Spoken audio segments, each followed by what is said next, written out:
السلام علیکم عزیز ناظرین، M T knowledge T V کی جانب سے ہم آپ کو خوش آمدید کہتے ہیں۔ ایک شخص نے بتایا، میرے چچا کی بیٹی نہایت دولت مند اور امیر تھی۔ میں نے اس سے شادی کر لی اور اس کے مال سے استفادہ کرنے لگا۔ مال کی بدولت میں نے خفیہ طور پر ایک اور شادی کر لی۔ ادھر کسی شخص نے میری پہلی بیوی کو بتا دیا کہ میں نے دوسری شادی کر لی ہے۔ بس کیا تھا، گھر میں طوفان آ گیا۔ میری بیوی سخت ناراض ہوئی۔ اس نے مجھ سے کہا، دیکھو تم میری دولت استعمال کرتے تھے، آج کے بعد تم ایسا نہیں کر سکو گے۔ میں تمہارے گھر نہیں رہنا چاہتی۔ تمہارے لیے ایک ہی راستہ ہے کہ یا مجھے رکھو یا دوسری بیوی کو۔ مجھے رکھنا چاہتے ہو تو اسے فوراً طلاق دو۔ گھر میں یہ جھگڑا چلتا رہا۔ میں نے اپنی بیوی کو سمجھایا، میری کوئی دوسری بیوی نہیں ہے۔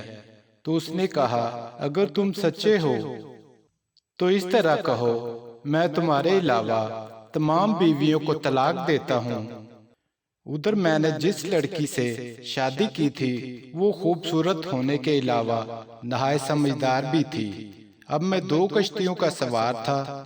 پہلی بیوی میری چچا زاد اور نہایت امیر تھی مگر مجھے پسند نہیں تھی، اور دوسری بیوی غریب مگر سمجھدار تھی۔ میں گھر میں لڑائی نہیں چاہتا تھا۔ پہلی بیوی نے میرا خرچہ بند کر دیا تھا۔ اب میرے لیے اس کے سوا کوئی چارہ نہ تھا کہ کوئی ایسا طریقہ اختیار کروں کہ میری پہلی بیوی بھی راضی ہو جائے اور اس کو تسلی ہو جائے کہ میں نے کوئی شادی نہیں کی، اور دوسری بیوی کو طلاق بھی نہ دینی پڑے۔ کافی سوچ بچار کے بعد میں اپنی دوسری بیوی کے پاس گیا اور اس سے کہا، تم اپنے ہمسایوں کے پاس جاؤ، ان سے ایک عمدہ اور خوبصورت لباس لے لو اور پھر خوب بن سنور کر خوشبو لگا کر پہلی بیوی کے پاس جاؤ تاکہ اسے احساس ہو جائے کہ تم نہایت امیر اور مالدار عورت ہو۔ ملاقات کے وقت خوب رو رو کر آنسو بہانا اور اس کے حق میں خوب دعائیں کرنا۔ جب وہ تمہاری کثرت گریو زاری سے متاثر ہو جائے تو یقیناً تم سے پوچھے گی کہ تمہاری مشکل اور پریشانی کیا ہے۔ اب تم اس کو بتانا کہ میرے چچا زاد نے مجھ سے شادی کی ہے اور مجھے بتائے بغیر ایک اور شادی بھی کر لی ہے، اور میرا مال اپنی دوسری بیوی پر خرچ کرتا ہے۔ مجھے تمہاری مدد کی ضرورت ہے، چونکہ تمہارا خاوند غازی ہے۔ اس سے میری مشکل اور پریشانی بیان کرو، میری سفارش کرو کہ میرے ساتھ انصاف کرے، اور میرے شوہر کو عدالت میں بلا کر اس سے پوچھ گچھ کرے۔ جب وہ تمہاری بات سن کر تمہیں میرے پاس لے کر آئے گی تو باقی معاملہ میں خود سنبھال لوں گا۔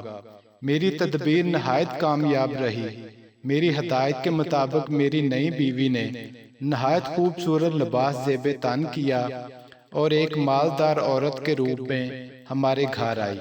میں اس وقت گھر پر ہی تھا۔ اس نے آتے ہی زور زور سے رونا شروع کر دیا۔ میری پرانی بیوی نے اس کے آنسو پونچھے، اسے چپ کرایا، اس کی دل جوئی کی اور کہا کہ بہن بتاؤ کیا مسئلہ ہے، کیوں رو رہی ہو؟ اب اس نے میرے کہے ہوئے الفاظ دہرانا شروع کر دیے۔ پہلی بیوی نے فوراً کہا، بہن میرا شوہر قاضی تو ہے، تمہارے شوہر سے بھی بدتر ہے، وہ بھی مجھے دھوکے میں رکھ کر شادی کیے ہوئے ہے۔ یہ کہہ کر وہ میری دوسری بیوی کا ہاتھ پکڑے ہوئے غصے میں میری مجلس میں آئی اور کہنے لگی، اس بد نصیب بیوی کا حال بھی میرے ہی جیسا برا ہے، اس کی بات سنو اور اس کے ساتھ انصاف کرو۔ میں نے پہلی بیوی سے پوچھنا شروع کیا، کیا بات ہے، کیا شکوہ لے کر آئی ہے؟ اسے جو کچھ سکھایا پڑھایا گیا تھا اس نے وہ سب کہہ دیا۔ میں نے اس سے پوچھا، کیا تیرے چچا کے بیٹے یعنی تیرے شوہر نے تمہارے سامنے اعتراف کیا ہے کہ اس نے دوسری شادی کر رکھی ہے؟ اس نے کہا، نہیں، بھلا وہ میرے خوف کے مارے میرے سامنے کیوں اعتراف کرے گا؟ میں نے پوچھا، پھر کبھی تو نے اس کی دوسری بیوی کو دیکھا ہے اور اس کی شکل پہچانتی ہے؟ وہ کہنے لگی، نہیں، پھر میں نے کہا اے خاتون، اللہ کا خوف کھا اور سنی سنائی باتوں پر یقین مت کر، کیونکہ حاسد لوگوں کی تعداد بہت زیادہ ہے جو میاں بیوی کی خوشی دیکھ نہیں سکتے۔ اس طرح جو لوگ عورتوں کو بگاڑتے ہیں ان کے پاس اس قسم کا ڈرامہ رچانے کے لیے بہت سے ہیلے بہانے ہوتے ہیں اور وہ جھوٹ بھی بہت بولتے ہیں۔ مثال کے لیے میری ہی بیوی کو دیکھ لو، اس سے بھی کسی نے چگلی کھائی ہے کہ میں نے اس کے علاوہ بھی کسی عورت سے شادی کر رکھی ہے، جبکہ میں اس کے سامنے یہ قسم کھا کر کہتا ہوں کہ اس دروازے سے باہر اگر میری کوئی بیوی ہے تو میں اسے طلاق ثلاثہ دیتا ہوں۔ یہ سنتے ہی میرے چچا کی بیٹی یعنی میری پہلی بیوی اٹھی اور میرے سر کو بوسہ دیا اور کہنے لگی، مجھے اب یقین ہو گیا ہے قاضی کہ تم پر جھوٹ باندھا گیا ہے۔ اس طرح میرا کام بھی چل گیا، اور چونکہ میری دونوں بیویاں میرے پاس ہی موجود تھی اس لیے میری قسم بھی واقع نہیں ہوئی، کیونکہ قسم تو کھائی گئی تھی، دروازے سے باہر موجود بیوی کو طلاق دی۔ ناظرین، اگر ویڈیو اچھی لگی ہو تو ہمارے چینل MT نالج ٹی وی کو سبسکرائب کریں، ویڈیو کو لائک اور شیئر ضرور کریں۔ اگلی ویڈیو تک کے لیے اجازت چاہوں گا۔ اللہ حافظ۔